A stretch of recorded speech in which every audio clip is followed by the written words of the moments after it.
అదేగా పిల్లలు తీరు, నేను ఈ అమ్మాయి తప్ప ఎవరు తీరు, ఎవరు రారు, ఏం చేయరు. ఏమవుతుంది ఇస్తే వచ్చేస్తుంది. ఇదేమవుతుంది, లోపల ఇరుక్కున్నప్పుడు ఏమవుతుంది, పట్టట్లా. దాన్ని ఒకసారి కుర్రాడు చూపించాడు సుమా, ఒకటి పెట్టి తీసి వచ్చేస్తుంది. బాగానే ఉంది అప్పుడు దాకా. ఏమైంది, ఇది పడిపోయింది. ఉన్న తర్వాత బయటకు వచ్చి చూసా, మేము ఎవరు కూడా తీలా. ఇది పొద్దున్న పడిపోయింది. నైట్ వేసి పట్టుకుందాం అంతే. అసలు లేదు, ఎవరు పట్టుకుందో పట్టుకోవాలా. అదే నేను చెప్పి చూసి 2 నెలలు కూడా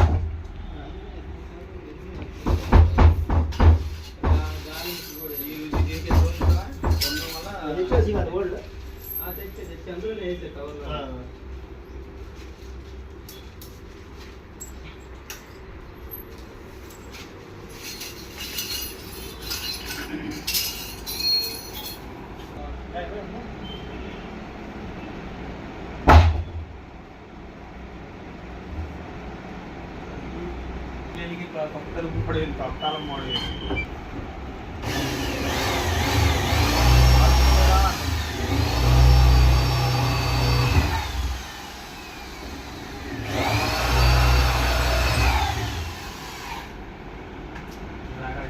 ఆలోచించా అది ఎక్కడ వచ్చింది కాబట్టి, కాకపోతే ఇంకా వేరే ఇది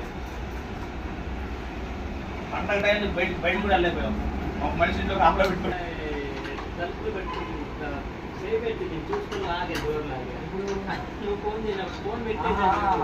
అందుకే నాకు కలవం పెట్టేసావు. కాల్ చేస్తానికి నేను వెంటనే 26 చూస్తే 26 ఫోన్ చేస్తే నువ్వు బిజింగ్ వస్తాను అన్నావు. ఈ పని నుండి బయటకు వెళ్ళబుద్ది కాబట్టి ఎటు కూడా వెళ్ళి పని చేయాలి కదా. హాయ్ హలో అండి, అందరికీ గుడ్ మార్నింగ్ అండి. అందరూ ఎలా ఉన్నారు? పండగ పనిలో చాలా బిజీ అయిపోయాను. అందరూ వెళ్ళిపోయారు, పిల్లలు కూడా స్కూల్కి వెళ్ళిపోయారు. ఇప్పుడు నేను మా వారు బయలుదేరాం. ఏమండి హాయ్ చెప్పు. హాయ్ అండి. ఏందండి నీ ఫేస్ అలా ఉంది? మాడిపోయింది, పండగ అయిపోయిందిగా మాడిపోయింది. ఇప్పుడు మా వారు ఏంటంటే తలుపు 3 months అవుతుంది కదా డోర్ వేయించా. డోరు ఇది లాక్ ఏంటంటే ఇలా తీసే లాక్ కదా, అది ఊడిపోయింది. మొన్న అందరు వచ్చినప్పుడు ఆ లాక్ అనేది ఇది ఊడిపోయింది. ఇది ఊడిపోయేసరికి ఇప్పుడు వాళ్ళు వచ్చి ఇది వేశారు. ఆ లాక్ ఇంకా పోతూ ఉంటుందని చెప్పి ఇప్పుడే వచ్చి ఇది వేసి వెళ్ళారు. మేము ఎక్కడికి బయలుదేరంటే అంటే కిందది కూడా అడగపోయావా? కిందది అదేసాడా? మరి కిందది అవసరం లేదా? అయితే మేము ఇప్పుడు హాస్పిటల్కి వెళ్తున్నాం. అక్కడ పాటలు వస్తున్నాయిలే. హాస్పిటల్కి వెళ్తున్నాము. ఎందుకంటే మీ అందరికీ చూపిస్తాను, ఆగండి. నా వేలు బాగా లేదండి, ఏమైందో తెలీదు. పండగ అయిపోయిన తర్వాత మార్నింగ్ నుంచి ఏలు అనేది పైన చీమ పడుతుంది. అది మా వారు 3 సార్లు దాన్ని తీసేశారన్నమాట. హోల్ పెట్టి పిండేసి పసుపు పెడతా ఉన్నట్టు 3 days అలాగే చేశాడు. చూపిస్తాను బ్యాక్ కెమెరా పెట్టి. ఇదిగోండి, ఏలు వాసిపోయింది. ఇది ఏలు ఇలా కూడా వంగట్లేదు, ఇలా అయిపోయింది. ఏలు వంగట్లేదు, వాసిపోయింది బాగా. ఏ పని చేసుకోలేకపోతున్నా నేను. ఇదిగోండి, ఏ పని చేయలేకపోతుంది. కొంచెం కూడా వంగట్లేదు. ఏలు మొత్తం బారుగా నొప్పి వస్తుంది బాగా. భలే ఇబ్బంది పడుతున్నాను పిల్లలతో కూడా. ఇదిగోండి, భలే ఇబ్బందిగా ఉంది నాకు కూడా. సార్ కదా, వేలు అలా అయిపోయింది. భలే పెయిన్ అండి. చలికాలం కదా, హ్యాండ్ ఇలా మాల్ కింద ఇలా పెట్టి నిలబడుతుంటే వేలు మొత్తం లాగేస్తుంది. వాటర్లో పెట్టినా, ఏదన్నా గిన్నెలు కడుగుదాం అనుకున్నా, ఏదన్నా పిల్లలకి జడ లేకపోయాను. మార్నింగ్ చాలా టైం పట్టింది జడ వేయడానికి. ఏలు అసలు వంగుతూ ఉంటే అనుకోవచ్చు, వేలు మొత్తం ఇట్లా కిందకు వంగట్లు ఇలాగే ఉండిపోయింది. అదే హాస్పిటల్కి వెళ్ళి అదేంటో చూపిద్దామని చెప్పేసి బయలుదేరాము.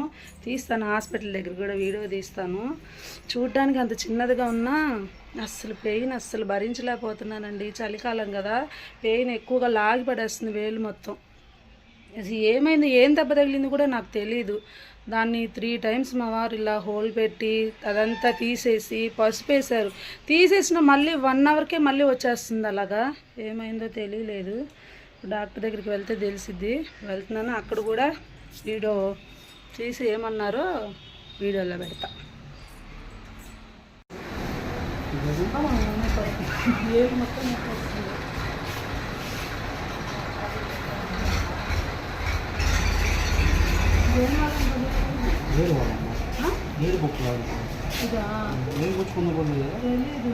ఏం గుచ్చుకోలేదన్నా, ఏం గుచ్చుకోలేదు. ఫస్ట్ రోజు ఏంటంటే కొంచెం తోలు వేసుకొని మంటగా ఉంది. తోలు వేసుకుంటే ఏదో తగిలిలే అనుకున్నాను. తర్వాత నుంచి చిన్న చిన్నగా ఇట్లా వచ్చింది. ఏం మొత్తం ఏం ముళ్ళేం గుచ్చుకోలేదు.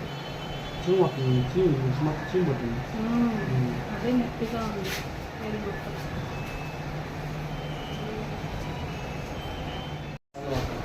ఇంజక్షన్ అంటే కత్తి పొడిపించుకునేది పోసుకునేది, కానీ ఇంజక్షన్ అంటే భయం అంట. ఇటు చూడు సార్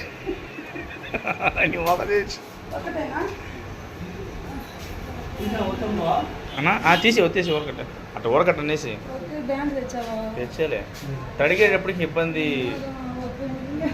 ఊరకట్ట అనేస్తాయి. వచ్చేసి చూడు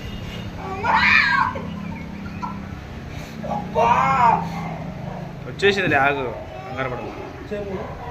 3 అది వచ్చేసింది మొత్తం.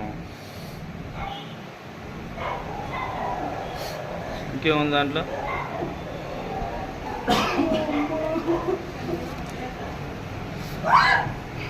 లోపల వచ్చి అయిపోయింది. ఘాటు కూడా లేదు, అయిపోయింది. ఆగు.